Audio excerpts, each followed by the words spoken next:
جو انٹرنیشنلی جی بالکل جو UN کی قراردادیں ہیں جو پوری دنیا نے ایکسیپٹ کی ہوئی ہیں، جو اتنے 70 سال ہو گئے ہیں جس پر عمل نہیں ہوا، ایک بار اس پہ تو پہلے ڈیسائیڈ کرا لیں، UN کے انڈر امبریلا ہی آپ کرا لیں کہ آپ UN کی قراردادوں پہ عمل کر کے کشمیریوں سے یہ پوچھ لیں، ایک سوال اور پوچھ لیں، کشمیری جو ہے پاکستان، انڈیا یا علیحدہ ملک اپنا چاہتے ہیں تو وہ بھی تو ایک ہو سکتا ہے ریفرنڈم، لیکن یہ ہے کہ پہلی بات یہ کہ کشمیریوں کو ان کا حق خود ارادیت دیا جائے۔ ابھی جو آپ نے کہا کہ مشرف دور میں فارمولہ تھا اور اس کے بعد جو ہے بہت سارے فارمولے، تو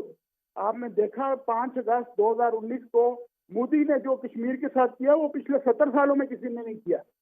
اور وہ کشمیر کو اس طرح ہڑپ کر گیا اور اس طرح کھا گیا کشمیر کو، اور اس نے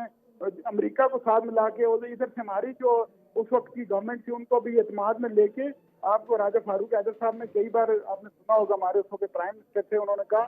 کہ کشمیر کی جو اس وقت صورتحال تھی 5 اگست 2019 کو جو مودی نے کیا، اس میں گورنمنٹ پاکستان کی بھی کانسنٹ شامل تھی۔ وہ کہتے ہیں میں اس کا آئی وٹنس ہوں، میں گواہ ہوں کہ وہ گورنمنٹ پاکستان کی مرضی سے مودی نے جو ہے وہ ضم کیا اس کو، ریاست کو، جو انڈیپینڈنٹ ریاست تھی ان کے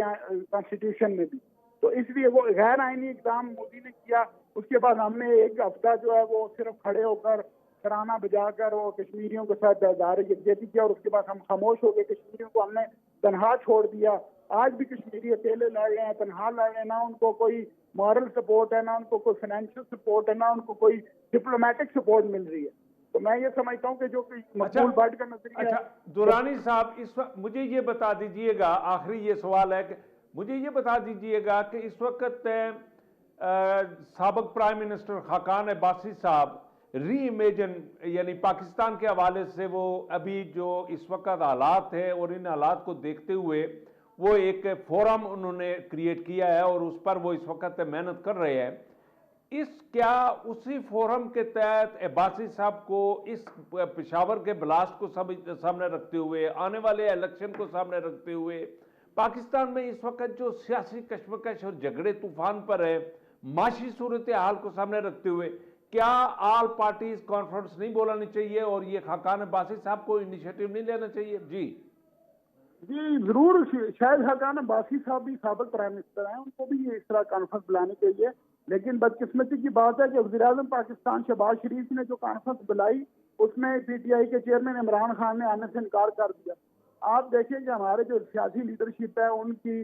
پاکستان کے عوام اور پاکستان کی حکومت اور پاکستان کے جو اسٹیٹ ہے، ریاست پاکستان کے ساتھ یہی وابستگی ہے کہ اقتدار میں ہوں تو وہ سارے نعرے لگاتے ہیں، لیکن اقتدار سے باہر ہوں تو وہ پھر اس طرح کی جو قومی مفاد کی کانفرنسوں میں بھی آنے سے انکار کر دیتے ہیں۔ دورانی صاحب، اس میں تو عمران خان صاحب کا یہ موقف ہے کہ چونکہ پرائم منسٹر جو شہباز شریف ہیں یہ اس دہشت گردی کے پیچھے کہتے ہیں کہ یہ عمران خان کا ہاتھ ہے، یعنی اس بلاسٹ کے پیچھے ان کا ہاتھ ہے، اس کی مرضی سے یہ بلاسٹ ہوا، تو وہ کہتے ہیں کہ جب مجھ پر یہ الزام لگائے جا رہے ہیں تو میں ان کی بلائی ہوئی کانفرنس میں کیوں ہوں؟ تو اگر خاقان عباسی صاحب اس وقت جو میں سمجھتا ہوں کہ قومی سطح پر ایک یعنی جن پر کوئی الزام بھی نہیں ہے اور جن کے موقف کی وجہ سے تمام لوگ اب ان کو پسند کر رہے ہیں، اگر وہ بلائیں تو کیا عمران خان، آپ کا کیا خیال ہے کہ ان کی بلائی ہوئی کانفرنس میں نہیں آئے گا؟ میرا خیال ہے عمران خان صاحب کو آنا چاہیے، کیونکہ شاید خاقان عباسی ایک غیر متنازع سیاسی شخصیت ہیں اور انہوں نے ہمیشہ پاکستان کے لیے کام کیا، پاکستان کے مفاد میں کام کیا، تو خاقان عباسی صاحب جو ہیں وہ ایک غیر متنازع شخصیت ہیں اور ان کا ایک بڑا قد کاٹ ہے۔ ان کے والد صاحب جو ہیں انہوں نے بھی پاکستان کی اکانومی میں بڑا اہم کردار ادا کیا تھا خاقان عباسی صاحب مرحوم نے، تو شاید خاقان عباسی صاحب کو ضرور یہ انیشیٹو لینا چاہیے اور اس میں ساری سیاسی جماعتیں جو ہیں وہ ان کے سربراہان کو پاکستان کے مفاد کے لیے آنا چاہیے، ذاتی مفادات، سیاسی مفادات کو بالائے طاق رکھ کر جو ہے اس میں شرکت کرنی چاہیے، کیونکہ یہ پاکستان ہوگا تو ان کی سیاست ہوگی، یہ حکمرانی ہوگی، یہ کرسی تب ہی ہوگی، یہ ریاست رہے گی۔ اگر یہ ریاست کے پاسٹ پہ ہی اپنی سیاست کریں گے تو پھر کیا ان کی سیاست بچ جائے گی؟ اگر ریاست نہیں رہے گی تو ان کی سیاست کیسی رہے گی؟ تو میرے یہ سب سیاسی جماعتوں سے اپیل ہوگی کہ وہ اس طرح کی قومی کاز میں شامل ہوں بغیر اپنے مفادات کے ان کو بالائے طاق رکھتے ہوئے۔ جی دورانی صاحب، بڑی مہربانی، آپ ہمارے ساتھ اس پروگرام میں آپ ہمارے ساتھ رہے، آپ نے پرائم ٹائم دیا، تھینک یو ویری مچ۔ جی ناظرین، اسی کے ساتھ ہی آزاد کشمیر میں اس وقت جو برف باری ہوئی ہے اور پاکستان سے اور ہمارے قرب و جوار جہاں سے بھی لوگ آ سکتے تھے وہ انہوں نے کشمیر کا رخ کیا، نیلم ویلی میں، باغ، راولا کوٹ اور ان علاقوں میں گئے اور کشمیر یعنی وہاں یہ جو برف کا جو نظارہ تھا انہوں نے بڑے قریب سے ہو کر وہاں رہ کر دیکھا، اور وہاں اس وقت تک کہ جو ہمارے ٹورسٹ وہاں گئے وہ خیر و خیریت سے واپس بھی آ گئے۔ تو اس حوالے سے میں سمجھتا ہوں کہ آزاد کشمیر کے ان لوگوں نے یا حکومت نے یا پولیس نے یا وہاں کی جو انتظامیہ نے جو ایک مثبت رول ادا کیا اس برف باری میں اور سڑکوں کو بالکل الائیو رکھا، یہ ایک بڑی کامیابی ہے۔ ناظرین، اسی کے ساتھ ہم آزاد کشمیر کے حوالے سے آزاد کشمیر میں اس وقت جو پیسہ یعنی بجٹ میں جو کمیٹڈ تھا فیڈرل گورنمنٹ سے وہ پیسہ نہ ملنے کی صورت میں ہمارے تمام جو پروجیکٹ تھے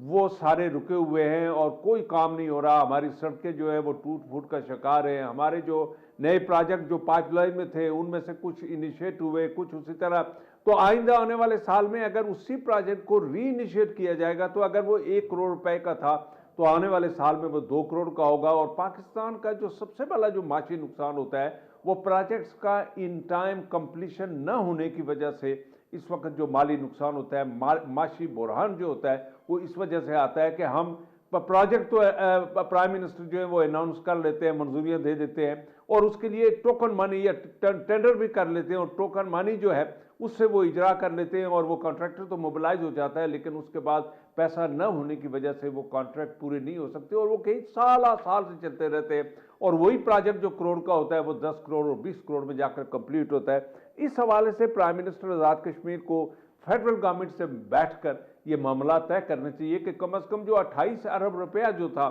وہ تعمیراتی کام کے لیے مختص کیا تھا اس کی بروقت یہاں فیڈرل گورنمنٹ سے ریلیز ہونا ایز بس ضروری ہے۔ اس وقت آزاد کشمیر میں جو بیوروکریسی یا اس وقت وہاں اوور سٹفنگ ہے کہ اس جو لوگوں کی امپلائمنٹ کی ایک منڈی لگی ہوئی ہے، اس حوالے سے بھی دیکھنا ہوگا کہ کیا آئندہ آنے والے وقت میں 1 ارب اور 20 ارب روپیہ جو نان ڈیولپمنٹل جو فنڈز ہیں کیا وہ فیڈرل گورنمنٹ ان کو مہیا کرے گی اور یہ تنخواہیں لوگوں کو دے سکیں گے اور پینشن کے پیسے وہ دے سکیں گے۔ اسی طرح سے جو سب سے بڑا جو نیگلیکٹڈ ایریا ہے وہ ہیلتھ کا ہے کہ ہمارے ہاسپٹلز جو ہے ان کی حالت جو ہے وہاں ڈاکٹر تو موجود ہے لیکن میڈیسن اور بیسک سہولتیں نہ ہونے کی وجہ سے ہمارے لوگ جو ہے اکثریت جو ہے وہ 60 to 70% جو ہے لوگ وہ یہاں اسلام آباد کا رخ کرتے ہیں یا جو ہمارے جو ریاست کے ساتھ جڑے ہوئے پاکستان کے جو شہر ہیں اس طرف رخ کرتے ہیں اور وہاں آ کر ان کا علاج معالجہ ہوتا ہے اور وہی علاج جو ہے وہ وہاں اگر 100 روپے سے کرا سکتے ہیں تو وہ یہاں اسلام آباد آ کر 500 روپے میں کرا رہے ہیں۔ تو کیا حکومت آزاد کشمیر ان ہاسپٹلز میں اگر اس طرح سے کوئی پرائیویٹ کوئی ارینجمنٹ کر لے، لوگوں کوئی پرائیویٹ ڈاکٹرز ان کو دے دے، فیسلٹی دے دے تو لوگ وہاں پیسے دے کر تو میں سمجھتا ہوں اگر اپنا علاج کرائیں گے، ان کی دوائیاں وہاں اگر اویلیبل ہوں گی، فارمیسسٹ کو اسٹرینتھن کیا جائے گا، ہاسپٹل کو کیا جائے گا، یہ جو الائڈ سروسز ہیں اگر ان کو کیا جائے گا تو وہ لوگ جو ہیں جو یہاں آ کر لوٹے جاتے ہیں ان بڑے شہروں میں وہ وہاں اپنے علاقے میں رہ کر، اپنے گھر رہ کر، اپنے چھوٹے قرب و جوار کے جو شہر ہیں ان میں رہ کر وہ علاج کرائیں گے تو ان کو سستا بھی پڑے گا اور گورنمنٹ کی نیک نامی میں اضافہ بھی ہوگا۔ ناظرین، یہ تھا آج ہمارا اس حوالے سے یہ پروگرام۔ ہم انشاءاللہ آئندہ ہفتے پھر آپ کے سامنے پیش ہوں گے۔ اس وقت کے لیے آپ اپنا اور ارد گرد رہنے والے لوگوں کا خیال کیجیے گا۔ خدا حافظ۔